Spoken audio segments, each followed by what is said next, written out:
আল্লাহ পাকের শুকর যে মাওলাই করিম আপনাকে আমাকে দামি এক মাজলিসে আসার বসার বলার শোনার তৌফিক আল্লাহ পাক দান করছেন। শুকরিয়া দান সবাই বলে আলহামদুলিল্লাহ। বেশি সময় নেব না, দুই একটা কথা বলি, আমার কথা শেষ করব। ভাই ওইটা ঘুরাই দেন, ওদিকে মাইক ওদিকে ঘুরাই দেন ব্যাস।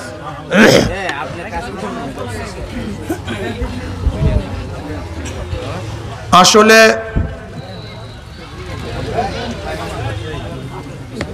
দুনিয়া তো কিয়ামতের দিকে অগ্রসর হচ্ছে। কিয়ামত হওয়ার আগের অবস্থাটা কি হবে, কখন কিয়ামত হবে? মুসলিম শরীফ হাদিসের মধ্যে আসছে লা তাকুমুস সাআ হাত্তা ইয়াকুলু ফিল আরদি আল্লাহ আল্লাহ আও কামা ক্বালা নবী আলাইহিস সালাতু ওয়াস সালাম। যখন মাশরিক থেকে মাগরিব পর্যন্ত, জুনুব থেকে শিমাল পর্যন্ত গোটা দুনিয়ার মধ্যে একজন লোক আল্লাহ আল্লাহকে আল্লাহ বলি আর ডাক দেওয়ার মতো লোক একজনও থাকবে না, তখন কিয়ামত হয়ে যাবে। তার মানে গোটা দুনিয়ার সমস্ত মানুষ বেঈমান হয়ে যাবে। একজন মানুষ আর নামাজি থাকবে না, একজন ব্যক্তি রোজাদার থাকবে না, একজন ব্যক্তিও কলেমা পড়নেওয়ালা থাকবে না। গোটা দুনিয়ার মধ্যে যত পুরুষ যত মহিলা থাকবে একজনও আল্লাহকে আর মানবে না। তখন আসমান আর আসমানের জায়গায় থাকবে না, সূর্য আর সূর্য জায়গায় থাকবে না। তা মানুষ আস্তে আস্তে ধ্বংস হয়ে যাবে, বেঈমান হয়ে যাবে। যেহেতু বেঈমানের দিকে মানুষ যাবে, এর জন্য মানুষের কলবগুলি শক্ত হবে। সুম্মা কাসাত কুলুবুকুম মিন বাদি যালিকা ফাহিয়া কাল হিজারাত আশাদ্দু কাসওয়া। মানুষ দ্বীনকে পছন্দ করবে না, দ্বীনকে ভালোবাসবে না। মানুষ মানুষকে শ্রদ্ধা করবে, ওয়া উকরিমা রাজুল মাখাফাতা শাররিহি। মানুষ মানুষকে শ্রদ্ধা সম্মান করবে তার ক্ষতির ভয়ে। যদি আমি শ্রদ্ধা সম্মান না করি আমার বিরুদ্ধে কেস দিয়ে দিবে, আমাকে হত্যা করবে, আমাকে খুন করবে। মানুষ ক্ষমতার অপব্যবহার করবে, যার যতটুকু ক্ষমতা থাকবে তার অপব্যবহার করবে, ভালো ব্যবহার করবে। দেখবেন একটু ক্ষমতা আছে প্রয়োগ করবে, থাপ্পড় দেওয়ার ক্ষমতা আছে আপনাকে থাপ্পড় দিয়ে বসবে। ব্যাস ক্ষমতা আছে, এই মাজলিস এত সুন্দর একটা মাজলিস, এখানে আল্লাহওয়ালা হবে, জিকির আজকার হবে, কান্নাকাটি হবে, ক্ষমতা আছে বন্ধ করে দিবে। অথচ আপনাদের জানা উচিত বাংলাদেশের সংবিধান, প্রশাসন সংবিধান মানে না, সমস্যা। বাংলাদেশের সংবিধান হলো ধর্মীয় অনুষ্ঠান করতে, কাজ করতে কার অনুমতির প্রয়োজন নেই। এটা বাংলাদেশ সংবিধান।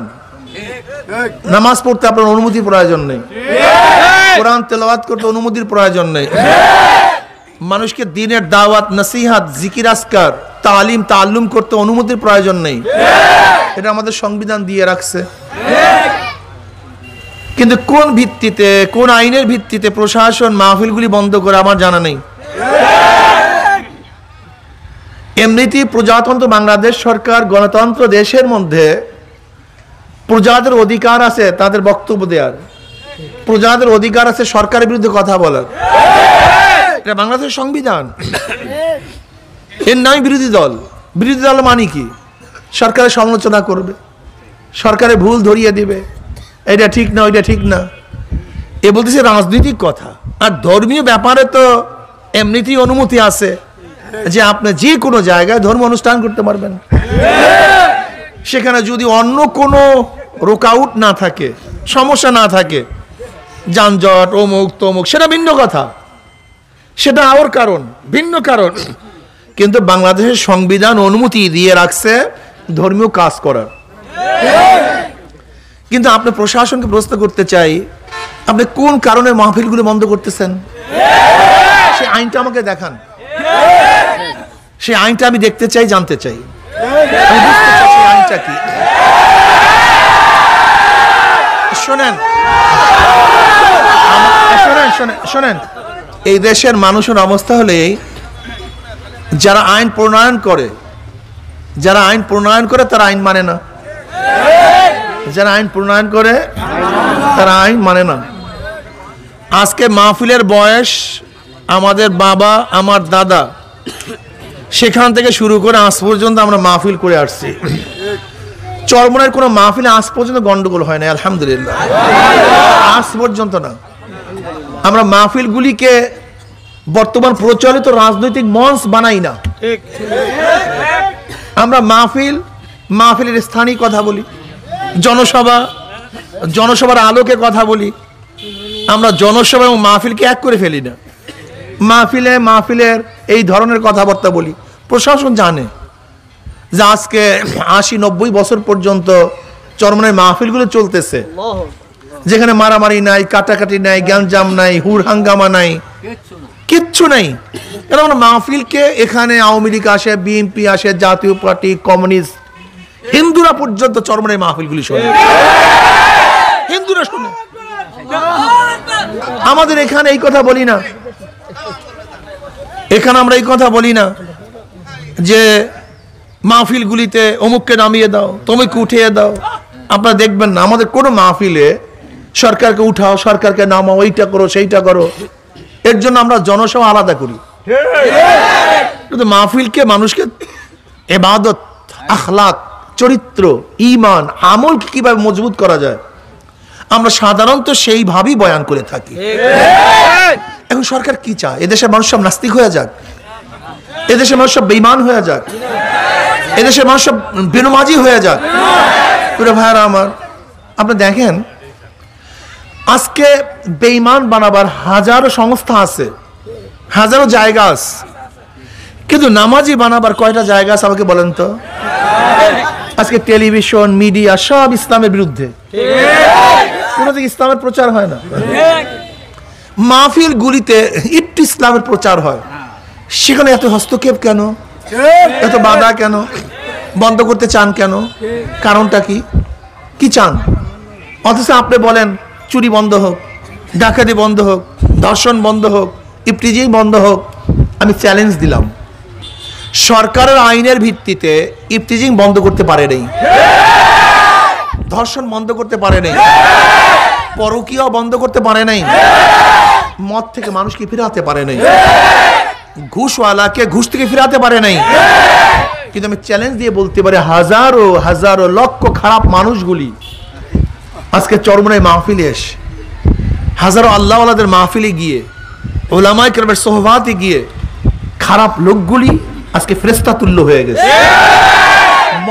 মদ ছেড়ে দিয়েছে, চোর চুরির থেকে তওবা করছে, ডাকাতি থেকে তওবা করছে। আমার জানা মতে হাজারো মদখোর তাদের মদের বোতল ভেঙে চুরমার করে ফেলছে। আপনি যদি সমাজকে ভালো করতে চান, দুর্নীতি মুক্ত করতে চান, সন্ত্রাস মুক্ত করতে চান, তো সরকারের তো উচিত ধর্মীয় প্রতিষ্ঠানগুলিকে শক্তিশালী করা, আল্লাহওয়ালাদের অনুষ্ঠানে মানুষকে আনার ব্যবস্থা করা। ভাইও, আমি প্রশাসন বন্ধুদেরকে বলবো, দেখেন আইনের মাধ্যমে মানুষের চরিত্র গঠন করা যায় না যতক্ষণ পর্যন্ত নীতি ও আদর্শ পরিবর্তন না হবে। মানুষের মাইন্ড পরিবর্তন, মাইন্ড সেন্স ব্যতীত মানুষকে ভালো বানানো যায় না। যখন আমার থেকে আমি বলবো যে মদ হারাম, ভালো না, খারাপ, আমি মদ ছেড়ে দেব। যখন আমার অন্তর আমাকে বলবে, আমার আদর্শ, আমার নীতি আমাকে বলবে, আমার মন বলবে চুরি করিস না, এমনিতে আমি চুরি বন্ধ করে দেব। আস্তে নৈতিকতা শিক্ষার থেকে মানুষ মাহরুম হয়ে যাইতেছে। মাহফিলগুলিতে একটু নৈতিক শিক্ষা দেওয়া হয়, সেখান থেকে আপনারা বন্ধ করার চক্রান্ত করতেছেন। সরকার কি চায় আমি জানি না। এগুলি সব নাস্তিকদের কটু কৌশল, বেঈমানদের কুটু কৌশল। আজকে যারা মুসলিম না, এরা চায় ইসলামিক এই অনুষ্ঠানগুলি বন্ধ হয়ে যাক। সব কিয়ামতের আলামত। যাই হোক, আমি আমার প্রশাসন বন্ধুদেরকে বলবো, আপনি ইতিহাস দেখুন, চরমনাইয়ের মাহফিলগুলি ভিন্ন আঙ্গিকে হয়। এখানে আমরা রাজনৈতিক পরিবেশ সৃষ্টি করি না। মাহফিল,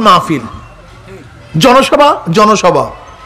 কাজে হুট করে আপনার ক্ষমতা আছে, আপনি আয়োজনকে, মাহফিলকে বন্ধ করে দিবেন। কোন আইনের ভিত্তিতে বন্ধ করবেন সে আইনগুলিও আপনি জনগণকে দেখায়েন। আপনারা প্রত্যেকে বলেন আমরা আইনের লোক। আপনার আইনটা কি? সেই আইনটা আমাদের জানতে চাই। সেই আইনটা জানান না আমাদেরকে, যে ধর্মীয় অনুষ্ঠান করতে আপনার অনুমতি লাগবে কেন? সেই আইনটা শোনেন, শোনেন, আমি এটা জানতে চাই, এটা আমি জানতে চাই। আমরা কারোর সাথে, আমরা সরকারের সাথে, এখানে প্রশাসনের সাথে এখানে গ্যাঞ্জাম করার জন্য আসিনি। এখানে গ্যাঞ্জাম করার জন্য আসছি, এখানে আসছি মাওলাকে পাওয়ার জন্য। কাকে পাওয়ার জন্য ভাই? মাওলাকে পাইলে ফায়দাটা কি? যদি আমরা মাওলাকে পাই, দুনিয়া তো কামিয়াব, আখিরাত তো কামিয়াব। দুনিয়া তো শান্তি, আখিরাত। এই মাত্রই বললাম যে দেখেন, মদ পান করুক কেউ চায় না, কিন্তু দেখবেন কোন মাদ্রাসার আঙ্গিনায় মদ নেই। গাঁজা সেবন করুক কেউ চাই না, কোন মাদ্রাসার আঙ্গিনায় গাঁজা নেই। ইয়াবা সেবন করুক কেউ চাই না, কোন মাদ্রাসার আঙ্গিনায়। কারণটা কি? দ্বীনি পরিবেশ, দ্বীনি পরিবেশ, দ্বীনি পরিবেশ।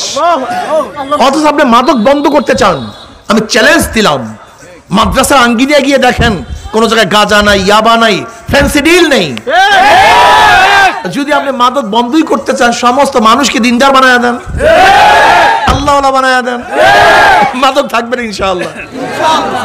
আপনি ঘুষ বন্ধ করতে চান, আপনি দেখেছেন বর্তমান পরিকল্পনা মন্ত্রী কি বলেছেন? বাংলাদেশের সবচেয়ে মহামারী হলো দুর্নীতি। সবচেয়ে বড় মহামারী কি? দুর্নীতি। দেখেন, দুদক, দুর্নীতি দমন কমিশন, অথচ দুদকের চেয়ারম্যান সাহেব অবসর পাওয়ার পরে তার বিরুদ্ধে দুর্নীতির মামলা হয়। কারণ কি? আইন, চরিত্র নেই। আইন আছে, আদর্শ নেই।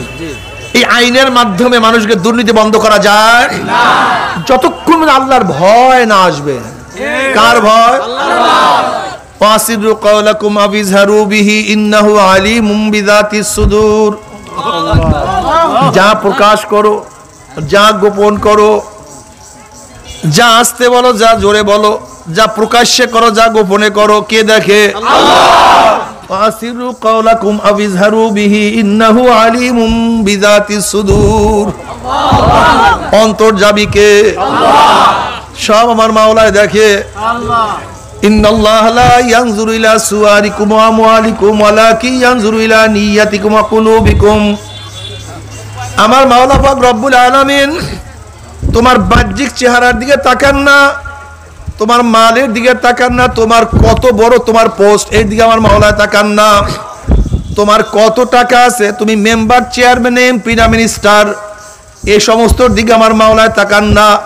ওয়ালাকিন ইয়ানজুরু ইলা নিয়াতিকুম ওয়া কুলুবিকুম। আমার মাওলা তোমার এবং আমার নিয়াত এবং কলবের দিকে তাকায় আছে।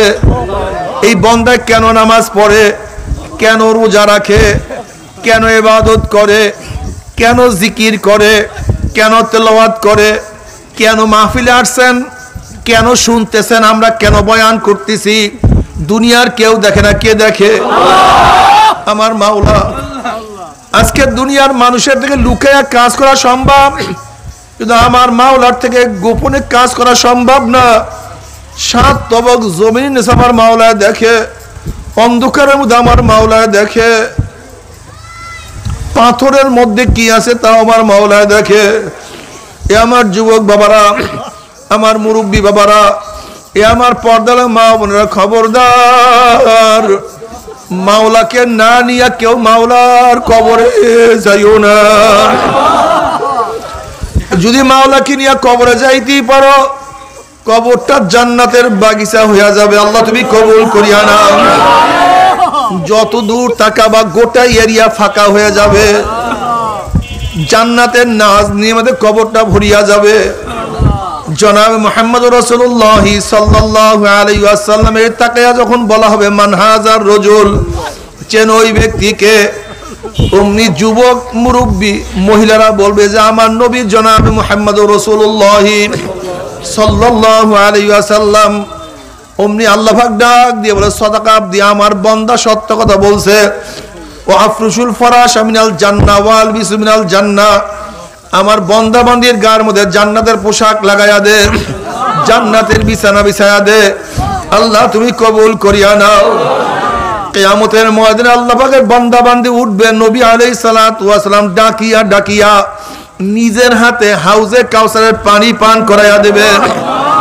বুখারী শরীফের মধ্যে রওয়ায়াত আছে, মান শারবা লাম ইয়াজমা আবাদা, যে ব্যক্তি এক পেয়ালা হাউজে কাউসারের পানি পান করবে 50,000 বছরের মধ্যে আর কোনোদিন পানির পিপাসা লাগবে না। আল্লাহ তুমি কবুল করিয়া নাও। আল্লাহ পাক রব্বুল আলামিন ডাকিয়া ডাকিয়া আরশের নিচে জায়গা করিয়া দিবে। আমল নামার ডাইন হাতে পড়িয়া যাবে, নেকের পাল্লা ওজন হইয়া যাবে, গুনার পাল্লা হালকা হইয়া যাবে। ওয়া ইন মিনকুম ইল্লা ওয়ারিদুহা কানা আলা রাব্বিকা হাতমান মাকদিয়া সুম্মা নুনাজ্জিল্লাযিনা ইত্তাকাও ওয়া নাযারুয যালিমিনা ফিহা জিসিয়া। 30,000 বছরের পুলসিরাত 1 সেকেন্ডের মধ্যে পাড়ি দিয়ে আমার মাওলার জান্নাতে চলিয়া যাবে। আল্লাহ তুমি কবুল করিয়া নাও। কিন্তু আমার বেনমাজি বাবারা, হে আমার বিরোধীরা বাবারা, এ আমার বেপর্দা মা বোনেরা, তোমার সাথে আমার কোনো ঝগড়া নাই, তোমার সাথে আমার কোনো শত্রুতা নাই। তুমি তোমার কবরে রওনা করছো, আমি আমার কবরে রওনা করছি। তুমি তোমার জবাব দিবা, আমি আমার জবাব দেব। জনাবে মুহাম্মদুর রাসূলুল্লাহ সাল্লাল্লাহু আলাইহি ওয়াসাল্লামকে দেখাইয়া বলবে, মান হাজার রজুল, চেন ওই ব্যক্তিকে। নাফরমান দেখবেন নবীর মাথার সাথে নাফরমানের মাথার মিল নাই, নবীর চেহারার সাথে নাফরমানের চেহারার মিল নাই, নবীর পোশাকের সাথে নাফরমানের পোশাকের মিল নাই, নবীর দলের সাথে নাফরমানের দলের মিল নাই, নবীর আদর্শের সাথে নাফরমানের আদর্শের মিল নাই, নীতির সাথে মিল নাই, চরিত্রের সাথে মিল নাই, নবীর সাথে নেতার কোনো মিল নাই। তখন নাফরমান বলবে, হ্যাঁ হ্যাঁ লাদেরি, আমি ওনাকে চিনি না, ওনার সাথে আমার কোনো পরিচয় নাই। উনি আমার মাওলা ডাক দিয়ে বলে, কাযাবা আদুউল্লাহ, আমার দুশমন মিথ্যা কথা বলছে, এ কবরের মাটি চাপ দে। অমনি কবরের দুই পাশের মাটি এত জোরে চাপ মারবে, চাপের শুনে এক পাঁজরের হাঁটি আর এক পাঁজরে লাগাইয়া বলাইবে, আল্লাহ আল্লাহ তুমি মাফ করিয়া দাও। এ ফেরেশতারা আগুন ধরাইয়া দে, অমনি গোটা কবরটা আগুনে ভরিয়া যাবে। এ সাপ জড়াইয়া ধর, অমনি 99টা সাপ আসিয়া নাফরমানকে প্যাঁচ মারিয়া ফেলাইবে। আল্লাহ তুমি মাফ করিয়া দাও। এরপরে কিয়ামতের ময়দান কত মারাত্মক, কত ভয়ঙ্কর, কত মারাত্মক। বাবারে, দুনিয়ার চিন্তা করতে করতে কাউর বয়স তো 30 হয়ে গেল, দুনিয়ার চিন্তা করতে করতে কেউ তো 40 অতিক্রম করিয়া ফেলাইছে, দুনিয়ার চিন্তা করতে করতে কেউ তো কবরের কিনারায় কিনারায় ঘোরাফেরা শুরু করছে। কিন্তু কিয়ামতের চিন্তা করার সুযোগ পাও নাই রে বাবা। আমার অনুরোধ থাকবে, কয়েকটা মিনিটের জন্য দুনিয়ার চিন্তা দূর করিয়া একটু কিয়ামতের চিন্তা করিয়া দেখো। আজকে দুনিয়ার থেকে সূর্য 9 কোটি 30 লক্ষ মাইল দূরে, এই 9 কোটি 30 লক্ষ মাইল দূরের থেকে গরমের দিনে সূর্য যখন গরম দেয়া শুরু করে, সূর্যের গরমে 2-3 ফিট পুকুরের পানি গরম হইয়া যায়, রাস্তার পিচ গলিয়া যায়, বালু উত্তপ্ত হইয়া যায়। কোন একটা মানুষকে হাত পা বাঁধিয়া টিনের চালে ফেলাইয়া দিলে 1 ঘন্টা পরে সে মারা যাবে। 9 কোটি 30 লক্ষ মাইল দূরে সূর্যের গরমে ছায়া ঘেরা দুনিয়ার ঠান্ডা দুনিয়ার পানি যদি গরম হইয়া যাইতে পারে, রাস্তার পিচ গলিয়া যাইতে পারে, বালু উত্তপ্ত হইয়া যাইতে পারে, কিয়ামতের ময়দানে আল্লাহ পাক রব্বুল আলামিন এত উঁচা সূর্যটাকে 1 হাত বা 1 হাত মাথার উপর করে ফেলাইয়া দিয়া আল্লাহ পাক ডাক দিয়া, সূর্য তোর মধ্যে যত গরম আছে সমস্ত গরম ছাড়িয়া দে, নাফরমানরা বুঝুক আমি মাওলা কেমন। সূর্য মাওলার হুকুম পাই এমন ভাবে গরম দেওয়া শুরু করবে, সূর্যের গরমে মাথাটা টাস টাস করে ফাটিয়া যাবে, মগজ ভাতের মধ্যে উঠতে থাকবে, নাক এবং মুখ দিয়া মগজ গলিয়া গলিয়া পড়তে থাকবে, মানুষ দাঁড়াইতে পারবে না, মানুষ শুধু লাফাইতে থাকবে। বাবারে, দুনিয়াতে কয়দিন বাঁচবো? 30, 40, 50, 60, 70, 80 বছর। আর কোন মোল্লা মৌলবীর কিরসা কাহিনী না, কোন পীর বুজুর্গর কোন বাণী না। আল্লাহ পাক কালামে পাকের মধ্যে ফরমান, ওই কিয়ামতের ময়দানে সূর্যের গরমের নিচেই শুধু দাঁড়ায় থাকতে হবে। 50,000 বছর, 50,000 বছর। ইয়াউমা লা জিল্লা ইল্লা জিল্লুহু, যে কিয়ামতের মধ্যে তাঁবুর কোনো ব্যবস্থা নাই, গাছের ছায়ার কোনো ব্যবস্থা নাই, আহা ছাদের কোনো ব্যবস্থা নাই, ছাতার কোনো ব্যবস্থা নাই। ওই দিকে জাহান্নাম গুড়িম গুড়িবে, একটা আওয়াজ মারবে। জাহান্নামের আওয়াজে কিয়ামতের ময়দানে থর থর থর থর করে কাঁপতে থাকবে। আল্লাহ আল্লাহ তুমি আমাদের মাফ করিয়া দাও। এক একটা জাহান্নামের গলার মধ্যে 70,000 শিকল লাগানো হবে। এক একটা শিকলের মধ্যে 70,000 ফেরেশতারা থাকবে। ওই ফেরেশতারাও জাহান্নাম ধরিয়া রাখতে পারবে না। এই অবস্থা দেখিয়া নবীরাও পরেশান হইয়া যাবে। বুখারী সানির মধ্যে কিতাবুত তাফসীরের মধ্যে আসছে, ওয়াকুল ইব্রাহিম খলিলুল্লাহি নাফসি নাফসি, মূসা কালিমুল্লাহি নাফসি নাফসি, ঈসা রূহুল্লাহি নাফসি নাফসি। সমস্ত নবীরা বলবে মাওলা আমাকে বাঁচাও, আমাকে বাঁচাও, আমাকে বাঁচাও।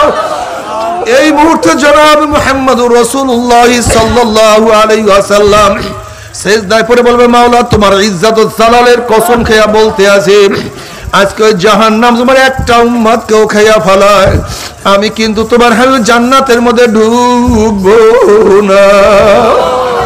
এ কপাল পোড়া দলেরা, যে আল্লাহর হাবিব কঠিন মুহূর্তে তোমাকে আমাকে ভুলবে না, সেই আল্লাহর হাবিবের দাড়ির মধ্যে কেমনে পোষ লাগাও, ওর একটু কি কলিজায় ব্যথা লাগে না?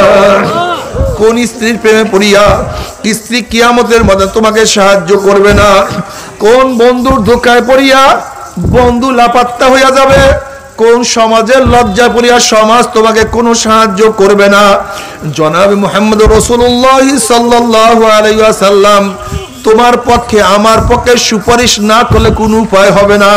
কাজে আজকে থেকে মন কি বুঝরে মন, আমার স্ত্রী বাজার হয় হোক, আমার সমাজ লজ্জা পায় পাক, আমার বন্ধু যায় যাক, কিয়ামতের ময়দানে আল্লাহর হাবিবের সামনে লজ্জিত হব না।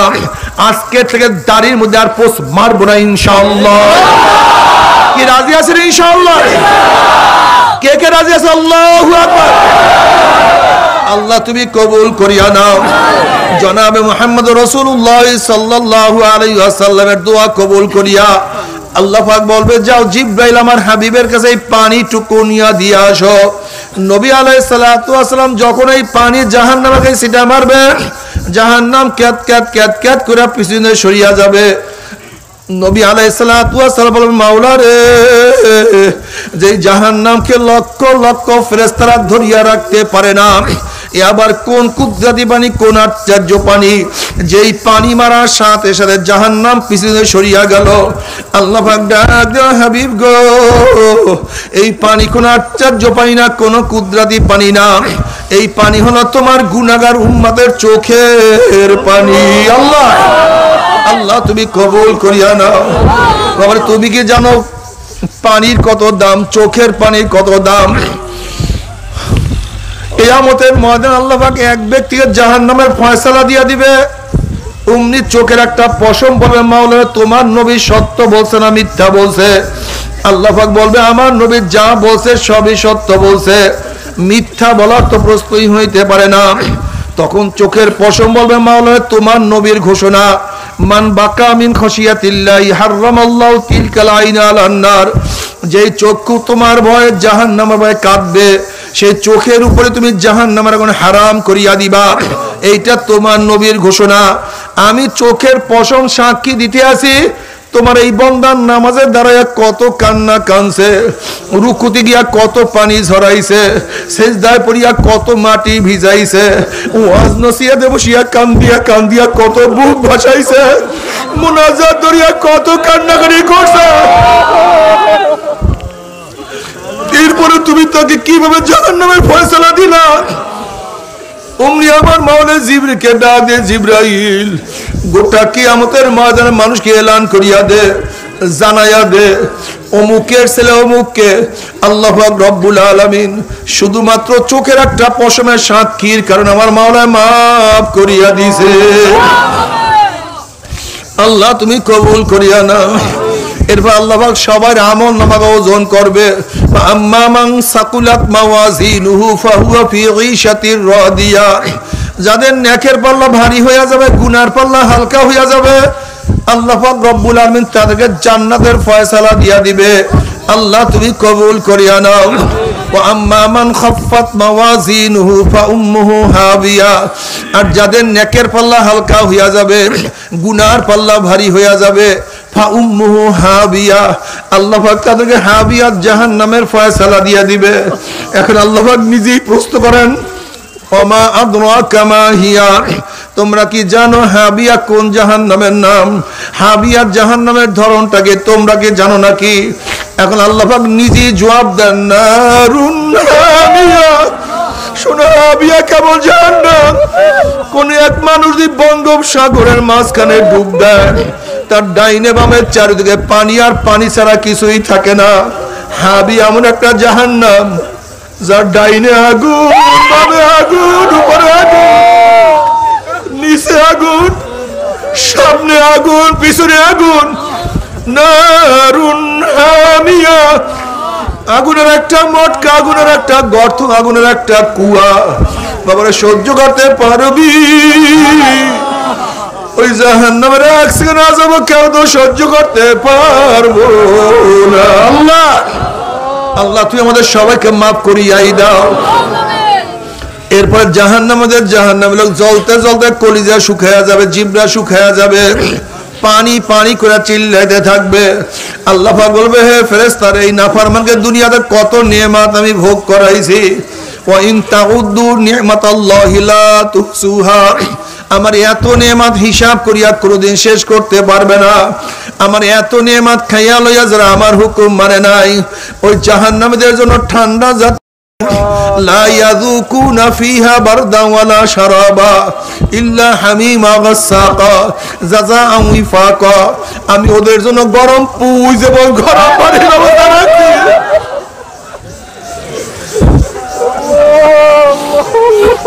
ওই পানি এবং পুজ এত গরম হবে, জাহান্নামের চেহারার সামনে যখন পানি এবং পুজ নিয়ে আসা হবে, পানি এবং পুইজের গরমের চেহারার চামড়া খুলিয়া ঝাপাত করিয়া পড়িয়া যাবে। এরপরও পানির তৃষ্ণা মিটবে না। যখন ডক ডক করে পানি এবং পুইজ গিলিয়া খাইয়া ফেলাইবে, পেটের মধ্যে গিয়া নারী বুড়ি সব জ্বালাইয়া পুরাইয়া গলাইয়া পিছনের রাস্তা দিয়া জুব জুব করে ফেলাইয়া দিবে। আল্লাহ পাক কালামে পাকের মধ্যে ফরমান, লা ইয়ামুতু ফিহা ওয়ালা ইয়াহইয়া, মানুষ মরবেও না, মানুষ বাঁচবেও না, জীবন বাহির হবে কিন্তু বাহির হবে না। আবার সহ্য করতে পারবি? ওই জাহান্নামের এক সেকেন্ড আযাব কেউ তো সহ্য করতে পারবো না। তবে মুমিন মুসলমান বলতে সবারই মনে চায় গুনাহ থেকে ফিরিয়া নেক আমল করিয়া মাওলার জান্নাতে কিন্তু সবারই যাইতে মনে চায়। গুনাহ নিয়া মাওলার জাহান্নামে কাউরি কিন্তু যাইতে মনে চায় না। কিন্তু কেনই বা আমরা নেক আমল করতে পারি না, কেনই বা গুনার কাম ছাড়তে পারি না? এর মূল কারণ হলো আপনার এবং আমার পিছনে নফস এবং শয়তান লাগিয়া রয়েছে। এই নফস এবং শয়তান থেকে ফেরার জন্য যে কোন একজন হক্কানি আল্লাহর ওলির হাতে হাত দিতে হবে রে বাবা।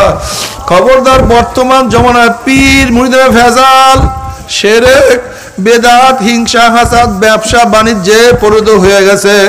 সমস্ত আল্লাহর ওলির একমত, যেই পীরের 5 জন মুরিদের মধ্যে কমপক্ষে 3 জনকে দেখবেন আলহামদুলিল্লাহ সুন্নাত মাফিক আমল আখলাক মজবুত হয়ে যাইতে আছে, গুনার কাম ছাড়তে আছে, নেকের আমল ধরতে আছে, কলব নরম হইয়া চোখে পানি আসতে আছে।